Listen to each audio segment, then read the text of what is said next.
நிதிஷ்குமார் 2 காலில் நிக்கிற மத்திய அரசு மோடி அரசுக்கு அங்க தோல்வியை கொடுத்தார்கள் மக்கள். எந்த அயோத்தியாவில் கல் நட்டீங்களோ, அங்க கோயிலை கட்டினீங்களோ, தோக்கடித்தார்கள் அந்த மக்கள். அயோத்தியான்னு சொல்லாமா நீங்க அந்த வார்த்தையை? இங்க இருக்கின்ற அருமை உடன்பிறப்புகள் உங்களோடு பிறந்தவங்க இங்க தமிழகத்தில்.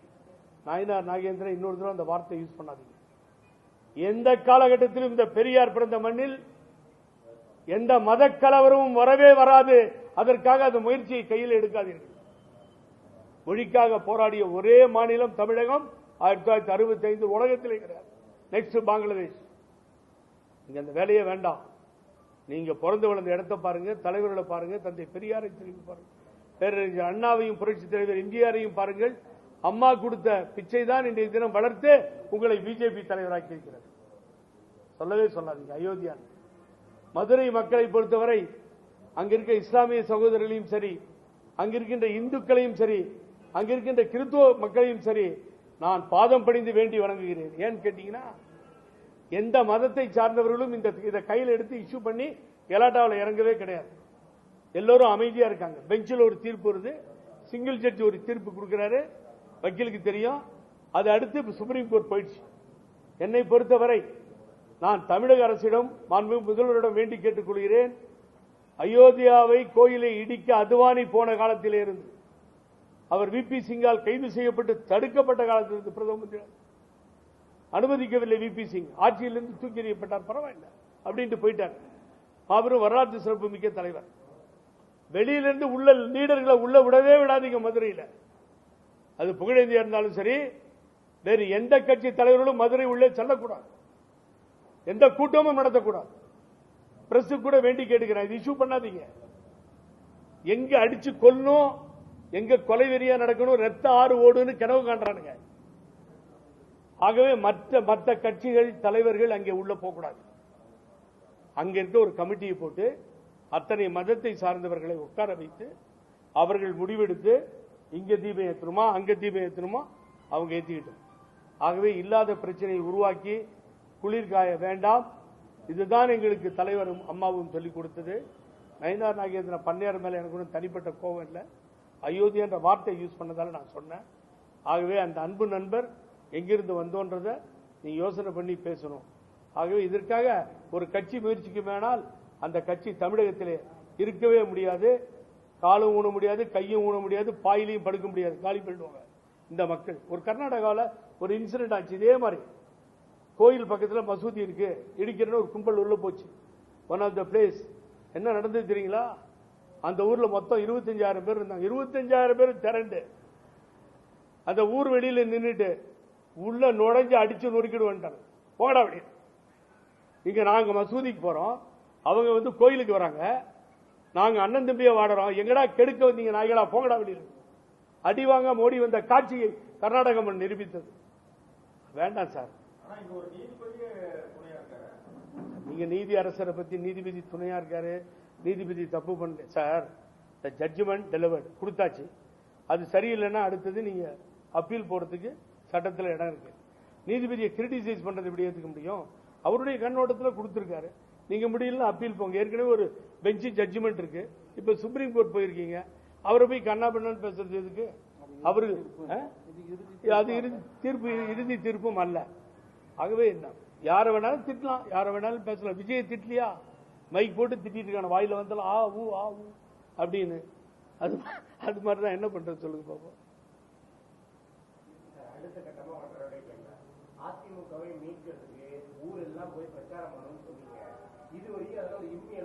நீங்க தப்பு தப்பா பேசுறது தொழிலா போச்சு.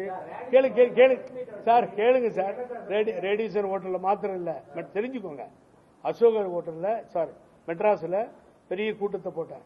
எல்லா டிஸ்ட்ரிக்டும் போனேன், லெட்டர் எழுதியிருக்கேன், இப்பயே காப்பி தரேன். எல்லா லீடருக்கும் எழுதுறேன். ஒத்து வர மாட்டாங்க. ஏன் ஒத்து வர மாட்டேங்க? எல்லாத்தையும் சேர்த்துட முடியும். நீங்க கேட்டது நல்ல கேள்விதான். ஒருத்தர் ஒத்து வர மாட்டேங்கிறாரு. எடப்பாடிக்காரர் ஒத்து வர மாட்டேங்கிறார் பழனிசாமி. அவர் ஒத்து வந்தா 10 நிமிஷத்துல இங்க முடிச்சுட்டு வேலையை வெளியே போயிடுவேன். நான் போன்ல முடிப்பேன், நல்ல முடியும். ஒத்து வர மாட்டேன். என்ன பண்ண சொல்றீங்க? இதுல நான் வெற்றி அடைஞ்சிட்டேன்னு சொல்லல, உங்க முன்னாடி நான் ஒத்துக்கிறேன். அதுதான் வந்தது. கொஞ்சம் லேட்டா வந்தீங்க சாரு. வந்தது நான் அதை தான் வேதனையே சொன்னேன். 4 குரூப்பா போய் அம்மா நினைவிடத்துல மாலை போடுறது கண்ணில் தண்ணி வருதுன்னு சொன்னேன். இதுக்கு மேல நான் என்ன சொல்ல முடியும்? தான் அதிமுக சொல்லிட்டு இருக்காரு. ஆனா நீங்க வந்து இல்லைங்க, அவருக்கு முன்னாடிதான் அதிமுகவுக்கு முன்னாள் அமைச்சர்கள் இருக்காங்க. அவரே சொல்லிட்டு நாங்க மட்டும் அதிமுக யாருமே கிடையாதுன்னு சொல்றாரு. 100% ஏன் சார் ஒரு இடத்துல கூட ஜெயிக்கல? ஏன் சார் ஒரு தேர்தலில் கூட ஜெயிக்கல? 2 தேர்தலில் புறமுதுகு காட்டி ஏன் சார் ஓடணும்? விக்கிரவாண்டியிலையும் ஈரோடு பை எலெக்ஷன்லையும் நீங்க தான் சார் ஸ்ட்ராங்.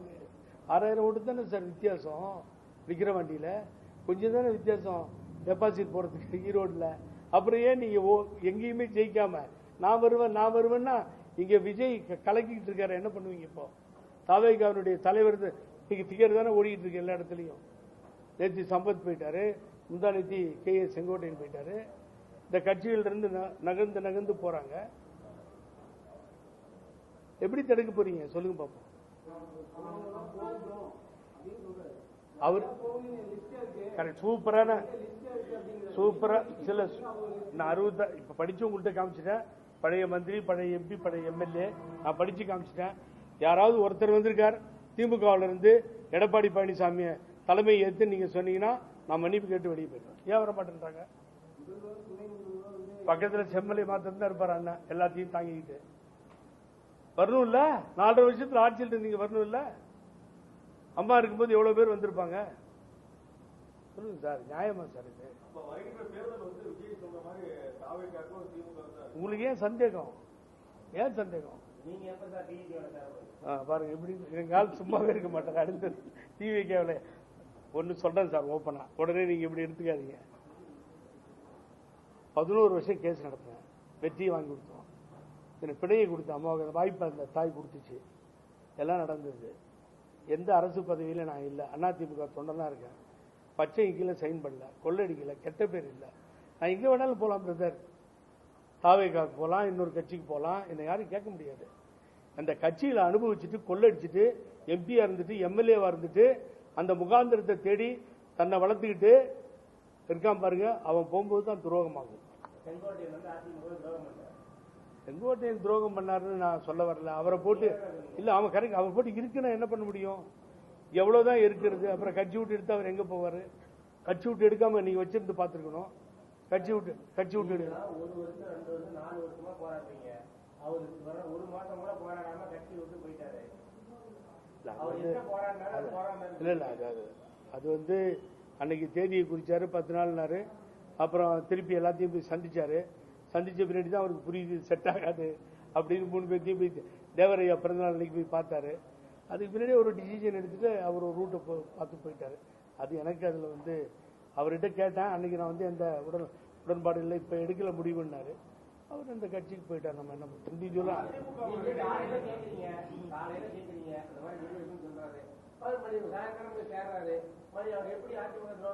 என்ன இந்த சேலத்துல நீங்க பல வருஷமா பாக்குறீங்க. நான் பொய் பேச தெரியல எனக்கு.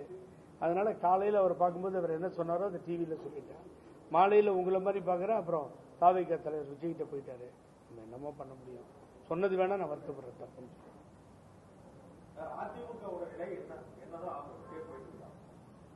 அதிமுக போச்சு சார், முடிஞ்சது.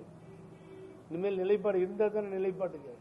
அவர் தலைமையில் ஒழிச்சிட்டார். அவர் இனிமேல் தொண்டர்கள் யாரும் விரும்பல சார். இல்ல சார், அவர் மாத்திரம் இல்ல. நான் சொல்றேன், இன்னைக்கு பிஜேபி பின்னாடி எந்த தலைவர்கள் போனாலும் தப்புதான். நீங்க சொன்னது அருமையான கேள்வி. சொன்னது வைத்திலிங்க அண்ணன். இவர் வந்து இல்லன்ட்டு போறாரு. அப்புறம் அவ்வளவு பெரிய லீடர் பண்ருட்டி ராமச்சந்திரன் அண்ணன் நீட்டா சொல்றாரு, இது மாதிரி இனிமேல் தேசிய முன்னணி கூட்டணி இல்லைன்னு சொல்றாரு பிஜேபியோட. அதுக்கு பின்னாடி போய் அமித்ஷாவை இவர் பாக்குறாரு. அப்ப அவருக்கு என்ன மரியாதை, இவருக்கு என்ன மரியாதை? நீ கேட்ட கேள்வி நியாயமானது. அதுல எனக்கு உடன்பாடு இல்லை. அவர் எப்படி சுத்தினாலும் திரும்பி அந்த பிஜேபி மையத்துக்கு தான் ஓபிஎஸ் எல்லாம் போறதா இருக்கு. நான் என்ன சொல்றேன், ஒரு அண்ணன் கிட்ட ஓபனா சொல்லிடுங்க, நான் பிஜேபி விட்டு வரமாட்டேன், நீங்க இதெல்லாம் சும்மா ட்ரை பண்ணாதீங்கன்னு. இருக்கிறவங்களாவது நல்லபடியா ஒரு முடிவு எடுக்கட்டும், அவங்க ஒரு வழிக்கு வரட்டும். ஆகவே அவர் பிஜேபிக்கு போறது யாரும் விரும்பல சார். அவர் கூட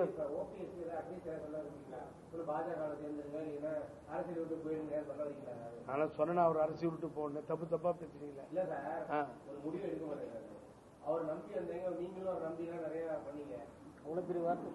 இல்ல, அது அவருடைய இண்டிவிஜுவல் கெப்பாசிட்டி இல்லையா? நீங்க சொன்னது எது வேணாலும் அவர் பண்ணலாம். அவர்கிட்ட எனக்கு என்ன ரெக்வஸ்ட் அண்ணன் கேட்டனா, உங்களால மற்றவங்க பாதிச்சிடக்கூடாது. ஏகப்பட்ட பேர் இருக்காங்க. மாவட்ட செயலாளர் 84 யூனிட்டை போட்டோம். இதே சேலத்தில் கூட வந்து மீட்டிங் நடத்தணும். ஆகவே எல்லோரும் நம்பிட்டு இருக்காங்க. யாரும் அவர் ஒரு ஸ்லிப் கொடுத்தாரு, எல்லாரும் எழுதி பிஜேபி கூட போகக்கூடாதுன்னு தான் அவர் கையில கொடுத்துருக்காங்க. அவர் இப்ப போய் அமித்ஷாவை பார்த்துட்டு வந்துட்டாரு. அவர் கொஞ்சம் சீட்டும் கொடுக்குறேன்னு சொன்னதா கேள்வி எனக்கு. யாரு? அமித்ஷா. அது எந்த ஆங்கிள் எப்படின்னு எனக்கு தெரியல. அது மூலியமா அவர் திரும்பி பிஜேபி போனார்னா இங்க அதிமுக இருக்க அவருடைய மாவட்ட செயலாளர்களோ மற்ற நிர்வாகிகளோ ஒப்புக்கொள்ள மாட்டார்கள். அதுதான் கேட்கிற நிதர்சனம் உண்மை.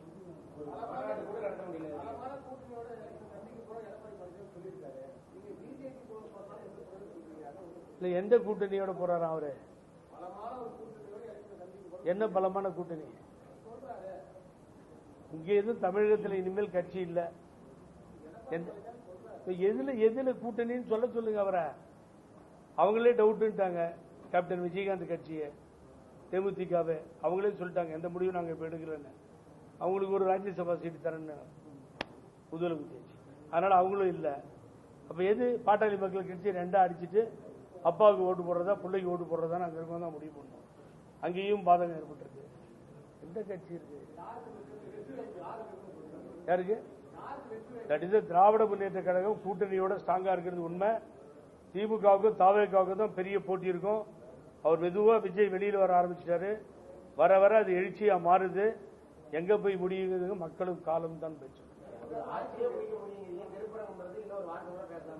என்ன சார், உங்களை தயவு செஞ்சு வேண்டி கேட்டுக்கிறேன், என் பிரதரா கேட்டுக்கிறேன், அந்த திருப்பரங்குன்றத்தை மீடியா தயவு செஞ்சு விட்டுருங்க. அங்க ஒரு கமிட்டியை போட்டு மதுரை மக்களே பார்த்துக்கிட்டோம். அது வேண்டாம் தயவு செஞ்சு. அதனோட அவருக்கு இல்ல அவரை இல்ல இல்ல சார். யாருக்கு?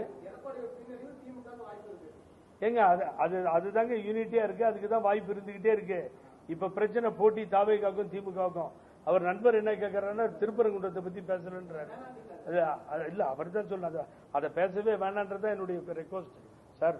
பெரிய மத கலவரம் ஏற்பட்டு நம்ம கண்ணு முன்னாடி நம்ம சொந்தங்கள் சாகிறத நீங்க பாக்கணுமா அந்த நாட்டில்? வேண்டாம், அது விட்டுருங்க. வேற எது வேணாலும் என்ன கூட திட்டி கேள்வி கேளுங்க.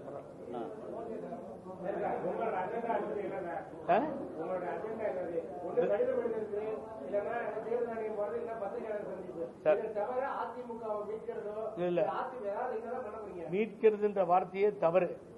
யார்கிட்ட இருக்கு போய் மீட்டிட்டு வரதுக்கு? அடைக்கடையில இருக்காது. தவறான ஆளுகிட்ட போயிடுச்சு, மீட்க முடியாது. அதை விட்டுருங்க.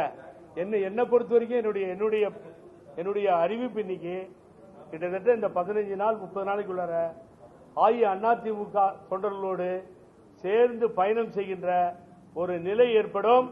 அது பிஜேபிக்கு எதிராக இருக்கும். இப்போ